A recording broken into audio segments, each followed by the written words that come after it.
people are so quick to... Who pays the tariffs? What? Who pays the tariffs? Foreign countries pay the tariffs. Okay. And let's talk about No. Wait, We're talking about tariffs. So the product comes in from China, it gets on a ship, right, and then it comes in, and I'm the American manufacturer. I'm going to use that stuff from China. Who paid the tariff on it?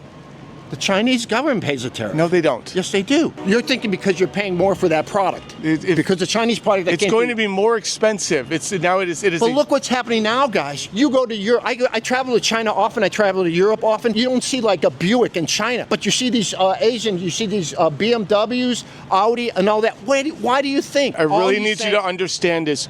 Who is paying the tariff? The government that is manufacturing that product. Is all we're saying is this. Look, I just want it to be even. Instead of us paying 400% of tariffs. How you doing? Hey, good. I want to. I'm an importer and an exporter. Yeah. For 20 years. Okay. When a product comes into the U.S., there's something called a tariff sheet. Okay. I, as the buyer of that product, follow U.S. law and pay the tariff. Some goods are tariff-free. But when I pay that tariff, I'm an American citizen, an American taxpayer, right? That tariff might be 1%, it might be 7%, it might be 14%. That means I'm a U.S. company, I pay that tariff to the U.S. government, and that increase in the cost of the product, I then sell to you for a higher price because I've got to cover that tariff. Then what about... What do you say to the Europeans who allow us to not charge us as much tariffs as when our tariffs are higher when they go overseas as opposed to theirs coming here? So tariffs are never a zero-sum game. Tariffs are a tool. So, for example, you might say, you want to sell us your beans, right? Yeah. We are going to give you a low tariff if you buy our corn, right? But the cost of the tariff is ultimately always borne by the consumer.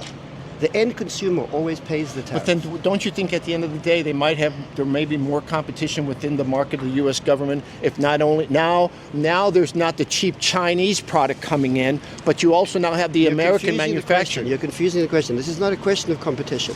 The point we're discussing is who bears the cost of the tariff. Okay. I couldn't tell you if it's good policy for the U.S. government to tax beans and for the Chinese government to tariff corn. I don't know if there's any you can't compare those.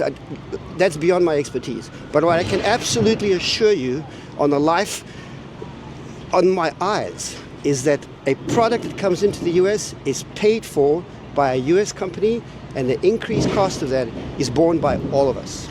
I can't. That has never. I can't count. I am an importer and exporter. I do it for a living. Okay. I have a tariff sheet that's bigger than 500 Bibles. Then what's the alternative? If at one point in our history, in our country's history, it was tariffs that paid for our economy. Tariffs don't pay for your economy. But they did. We didn't have income taxes before. Before income taxes, the country survived by tariffs. That was before we had municipal infrastructure. Correct. I mean, we did not have... And also, too, of like, well, the competition argument that American products are going to be in the marketplace a little more is, I think, kind of bullshit, because the reason we get so much from China is because their labor laws are so poor and they can afford to pay people like shit for shit quality products. Correct. If you want American goods in circulation, they're already going to cost more because we have better labor laws and we take care of our workers.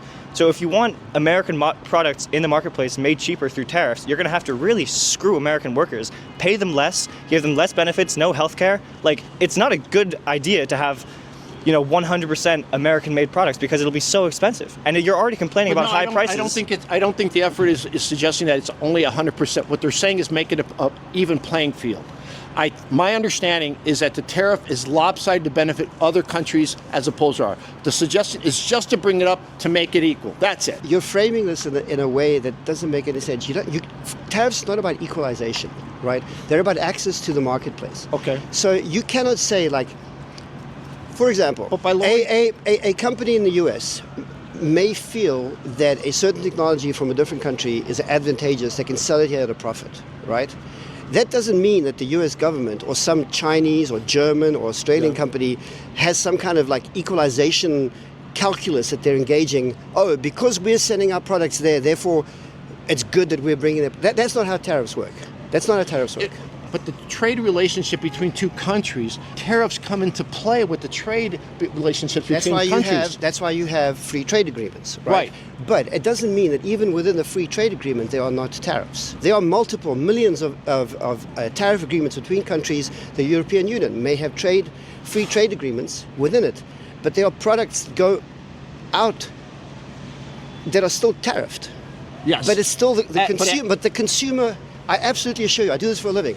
The consumer bears the cost. Now, it may be that an imported product, even with a tariff, supplants a domestic product. But you don't want that because that's going to affect American jobs.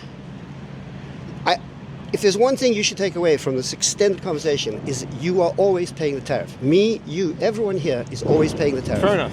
There is no economic reality in contradiction to that. Okay, you know what? I'm not educated in that. Fair enough. I'm willing. Yeah, okay. I really love your work, man. All right, Follow thank you. all socials. It's great to meet you. Thank so you, much. man. Have a good Cheers. day. It was a pleasure. Let's go. It was a pleasure. Thank you. Can I get a Thank you. photo?